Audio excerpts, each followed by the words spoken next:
আসসালামু আলাইকুম। বেড়াতে বেড়াতে চলে এসেছি লালনের মাজারে। কুষ্টিয়ার লালন শাহ যে নাম করা তার মাজারে। এই যে ভেতরে আমরা চলে গেছি,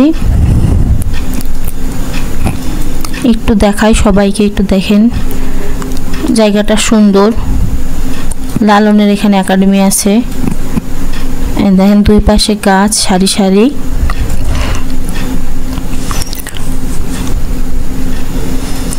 অপরূপ সুন্দর জায়গাটা দেখতে, মানে একদম নিরিবিলি আর খুব সুন্দর। যখন লালনের মেলা হয় তখন এখানে মানুষ অনেক হয়, সবসময় মানুষ থাকে, কিন্তু তারপরও পরিবেশটা যেন অন্যরকম সুন্দর। লালনের একতারার দিয়ে একটা স্তম্ভ তৈরি করা, এই যে সাইজের একতারা যে লেখা আছে দেখেন। আমরা সবই তুলে ধরেছি, কেমন হয়েছে একটু জানাবেন। ভেতরটাও দেখাবো, আরো কিছু জায়গা দেখাবো।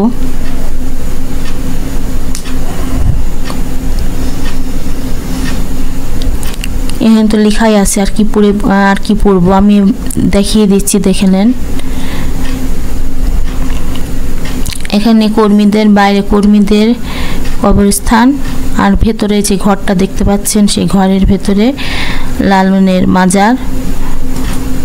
এভাবে আমি এটাকে এবার আর একটু ভেতরে যাব।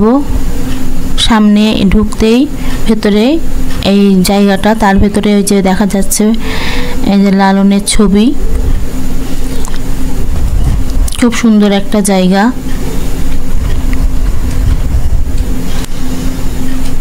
এই যে অডিটোরিয়াম, এখানে অনেক মেলাতে গান বাজনা হয়, এখানে অনেক ওদের অনুষ্ঠান হয় অডিটোরিয়ামে। এই যেখানে তার ভক্তরা এখানে আছে, ভক্তরা এখানে থাকে, তাদের অনেক কীর্তন করে। এটা হচ্ছে একাডেমিক ভবন। ভিডিওটা কেমন হলো অবশ্যই জানাবেন, আর এখানে শেষ করছি। আল্লাহ হাফেজ।